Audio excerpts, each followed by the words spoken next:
Hey guys, it's Marta. Welcome in August. How did that happen? Half of the holidays are over. Today I wanted to meet with you, walk through the garden, show you what's blooming and tell you what jobs I'm planning for August.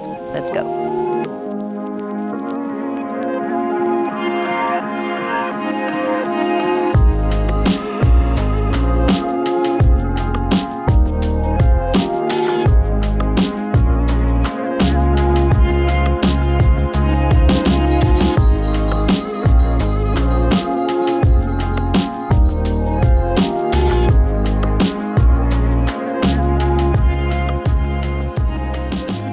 We are standing in the front border because this is my favorite border in August because of all the hydrangeas. The Annabelles behind me look so magnificent and I absolutely love this time of the year.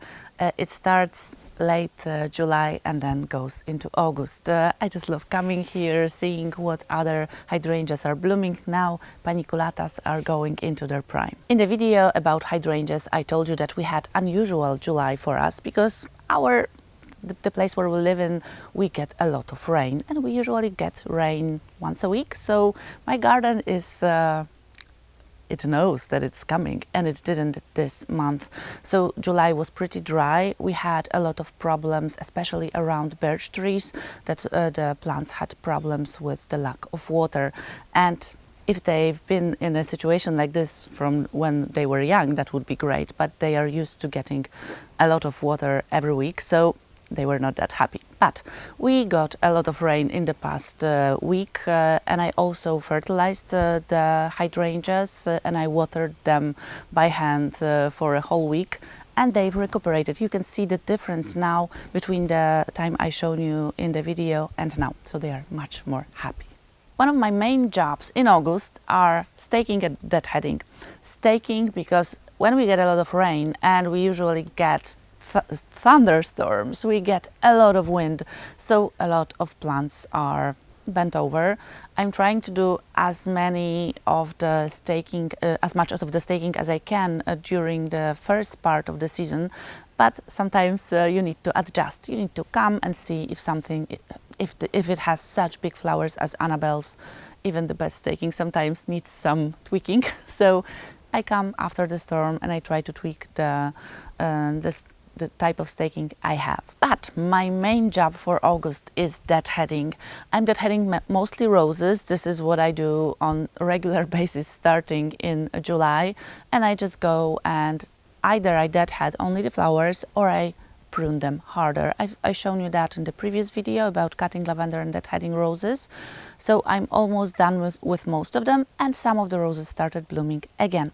But also I'm deadheading a lot of perennials. So perennials like phlox, like geraniums, catmint, sometimes salvias, depending what has stopped blooming, I will shear them depending on the plant. Some of them I will shear harder, some of them I will just remove the flowers or a part of the stalk. Like with phlox, I will just cut them like by a third and then I can expect another bloom, so that is great. Learning about deadheading the plants was one of the best things I've learned about gardening. If you deadhead your plants, of course they need to be plants that rebloom. So deadheading a tulip will do nothing, but if you deadhead plants that rebloom, you give them a signal that they weren't able to make the seeds, so they need to bloom again, so that the whole process is full. And that way you get more and more flowers. And being diligent about deadheading and deadheading, not waiting too long, sometimes gives you 3 or 4 reblooming periods, which I absolutely love.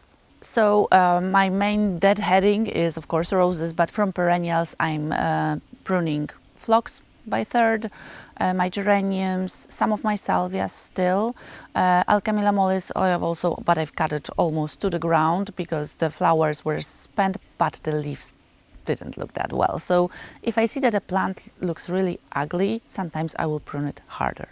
August is also a wonderful time for me in my garden to do the pruning. I will be pruning my boxwood. I've been waiting for the pruning because we had so much scorching sun, and if you prune in scorching sun or you prune before and then you'll get scorching sun, you will get those brown or yellow tips of the pruned leaves.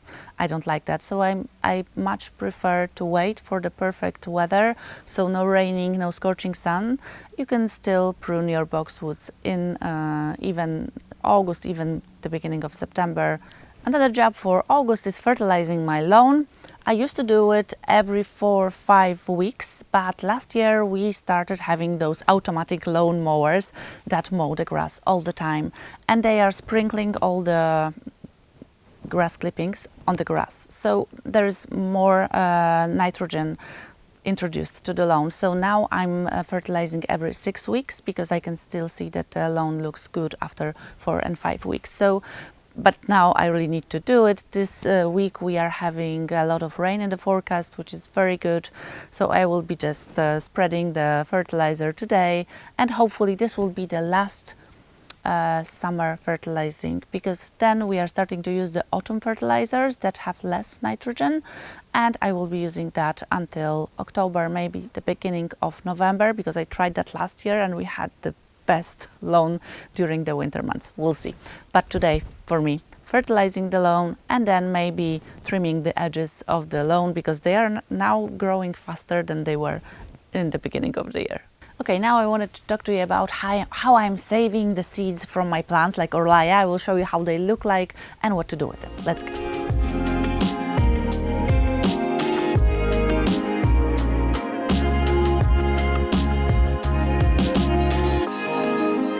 I'm letting all my annuals go to seed because I really want to collect those seeds. This is Orlaia. You've seen it in spring, late spring. It was beautiful, white, and I love it. And the best Orlaia seeds are the fresh seeds. And I wait for them to become beige, brown, very dry. They will look like little, I don't know, they don't look nice. But now is the time to collect them, because you can see that they are trying to escape from this from the mother, and now I will sprinkle them in the places I want them to grow. Of course, you don't have to sow the seeds now. You can also collect them, store them in a dry place. I usually take it from here and I let it dry in a space, in a room that is dry and is normal temperature, so I never put them into an envelope when they are a bit wet, because then the mold can get in. So this is the way to store them. I've had best results with Orlaia sown late summer, early fall.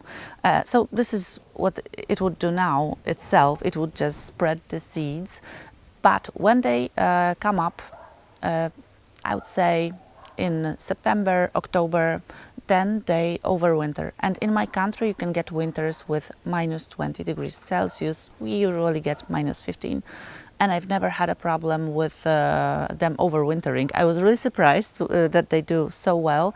And the flowers from those sown the previous year are so much bigger. The plants are so much bigger. Of course, you can sow your Orlaia in spring, but I urge you to try the fall sowing. The flowers will be so much better. I'm also drying the seeds from my larkspur, but I still need to wait a bit more.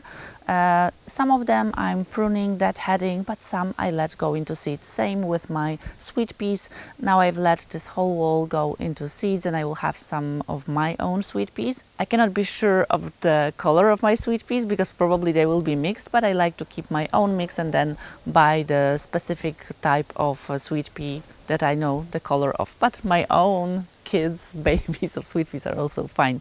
But with all the seeds, I wait for them to become dry, beige, brown, dry to touch. Then I dry them a bit more in the room, and then I just put them in envelopes and store them in the room, in a cupboard, in a dry space. This is the most important. Don't let them go into mold. Okay guys, please let me know in the comments, how are you and your garden in August? Do you like working in the garden in August, or August is the month that you go on holidays and you don't want to do anything in the garden? I always wonder. For me, August can be tricky, depending on the temperature. If the temperature is low, I love working in the garden, but if it's hotter, I would rather sit on a bench or lie on a, something lounger and read a book. Let me know in the comments. If you liked today's video, please give it a thumbs up, consider subscribing, and I will see you in the next one on Saturday. Bye!